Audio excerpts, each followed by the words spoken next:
قومی اسمبلی اجلاس کل تک کے لیے ملتوی کر دیا گیا ہے۔ اسپیکر ایاز صادق نے اس پر اناؤنس کر دیا ہے اور قومی اسمبلی کا اجلاس چند ہی لمحوں کے لیے شروع ہوا تھا۔ صدارت اسپیکر ایاز صادق کر رہے تھے۔ ابتدا میں تلاوت کلام پاک، بعد ازاں نعت رسول مقبول صلی اللہ علیہ وآلہ وسلم پیش کی گئی اور بعد ازاں اسپیکر ایاز صادق نے اعلان کیا ہے کہ قومی اسمبلی کا اجلاس کل تک کے لیے ملتوی کیا جاتا ہے اور کل جب اجلاس کا آغاز ہوگا تو اس حوالے سے گفتگو کی جائے گی، مباحثہ ہوگا۔ آج امکان تھا کہ صبح میں ہی کابینہ کا اجلاس بھی منعقد ہوگا، اس کے بعد قومی اسمبلی کا اجلاس منعقد ہوگا، بعد میں سینٹ کا اجلاس بھی منعقد ہوگا، لیکن یہ سلسلہ نہ ہو سکا۔ پورا دن یہ سرگرمی دیکھی گئی کہ مولانا فضل الرحمان کو منانے کے لیے، ان کے ووٹ حاصل کرنے کے لیے حکومت کی جانب سے مکالمہ کی بنیاد پر جدوجہد کی جا رہی تھی اور اپوزیشن بھی اس سلسلے میں سرگرم عمل تھی۔ رانا طارق اس بارے تفصیل دیں گے۔ رانا طارق، کل کا کیا وقت مقرر کیا گیا اجلاس کا؟ جی بالکل، آج خدا کر کے قومی اسمبلی کا اجلاس جو ہے صبح 11 بجے طلب کیا گیا، پھر 4 بجے تک مؤخر کیا گیا، پھر رات 8 بجے تک کے لیے مؤخر کیا گیا، پھر 10 بجے کا ٹائم آیا اور ابھی اجلاس کچھ دیر پہلے اسپیکر ایاز صادق کی دیر سر شروع ہوا۔ اس کے بعد تلاوت اور قومی ترانہ کے بعد تحریک پیشی کی گئی۔ بلال اظہر کیانی نے وقفہ سوالات اور دیگر ایجنڈا آئٹم جو ہیں وہ موخر کرنے کی تحریک پیش کی اور تحریک منظور کر لی گئی۔ اس کے بعد قومی اسمبلی کا اجلاس جو ہے کل دن 12:30 بجے تک کے لیے ملتوی کر دیا گیا۔ جی اچھا، یہ بتائیے گا کہ قومی اسمبلی میں اجلاس میں جو تھوڑا سا دیر کے لیے یہ اجلاس ہوا ہے کل تک مؤخر کرنے کے لیے، کون کون یہاں پر موجود تھا اور جو خصوصی کمیٹی کا اجلاس جاری ہے اس کی صورتحال بھی بتائیے گا، وہ ختم ہوا ہے کہ نہیں؟ جی بالکل، قومی اسمبلی کی جو پارلیمانی کمیٹی بنائی گئی تھی صدارت میں، وہ اس کا اجلاس ابھی تک جاری ہے اور وہ اس کے ارکان اس اجلاس میں موجود ہیں اور اجلاس کے ارکان شرکاء کو مجوزہ آئینی ترمیم کے حوالے سے جو بل پیش کیا جائے گا سے اس پر بریفنگ جو ہے وہ دی جا رہی ہے۔ وزیر قانون اعظم نذیر صادق کچھ دیر پہلے جو ہے وہ اجلاس میں شریک ہوئے۔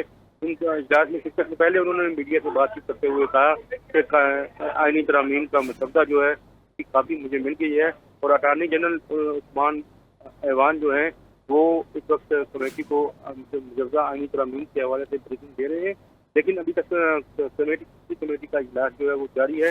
امید ہے کہ کسی نتیجے میں وہ پہنچیں گے۔ جی اچھا، وفاقی کابینہ کے اجلاس کے حوالے سے کیا اوقات کار مقرر کیے گئے کل کے لیے؟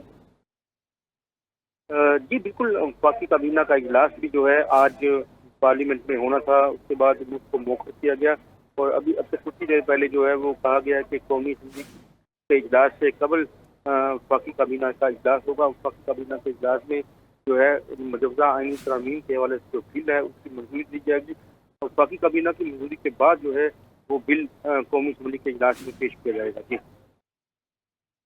ٹھیک ہے۔ اچھا رانا طارق، یہ بتائیے گا کہ کل سینٹ کا اجلاس صبح کتنے بجے ہوگا؟ جی بالکل، سینٹ کا اجلاس بھی جو ہے وہ قومی اسمبلی کے اجلاس کے بعد ہی جو ہے وہ رکھا جائے گا۔ اس کی وجہ یہ ہے کہ جب تک قومی اسمبلی میں بل لے نہیں ہوتا اس وقت تک جو ہے وہ سینٹ کا اجلاس جو ہے وہ نہیں بلایا جائے گا، کیونکہ سب سے پہلے یہ بل جو ہے وہ لوور ہاؤس میں ایوان زیری میں پیش کیا جائے گا، اس کے بعد ایوان بالا میں پیش کیا جائے گا۔ کبھی امکان ہے کہ قومی اسمبلی کا اجلاس جو ہے سینٹ کا اجلاس جو ہے وہ قومی اسمبلی اجلاس سے 2 گھنٹے یا 2.5 گھنٹے کے بعد جو ہے رکھا جائے گا۔ اچھا رانا طارق، جیسا کہ آج خصوصی کمیٹی کا اجلاس تھا، اس میں اپوزیشن کے علاوہ بالخصوص حکومتی اراکین اور ان کے اتحادی شریک تھے، اپوزیشن کے کیا رسپانسز تھے باہر؟ جی بالکل، آج کیونکہ سارا دن اپوزیشن کا ہی معاملہ چلتا رہا ہے، کیونکہ سارا دن آج مولانا فضل الرحمان اپوزیشن کی جماعتوں کا حصہ ہے، اپوزیشن بینچ کا حصہ ہے اور سارا محور آج پوری حکومت جو ہے وہ آج مولانا فضل الرحمان کے گھر کے تقرری لگاتی رہی ہے۔ رات گئے سے یہ سلسلہ شروع ہوا تھا۔ کل جو ہے وہ حکومتی ٹیم، وزیر داخلہ بلاول بھٹو زرداری اور آج جو ہے وہ وزیر اعظم خود اور اسمبلی کے نون کے صدر وزیر اعظم نواز شریف خود جو ہے وہ چل کر مولانا فضل الرحمان کے گھر کے انہوں نے راضی کیا۔ اس کے بعد جب وہ ان سے ملاقات کے بعد مولانا فضل الرحمان جو ہے آج پارلیمانی کمیٹی میں کے اجلاس میں شرکت کے لیے پہنچے اور انہوں نے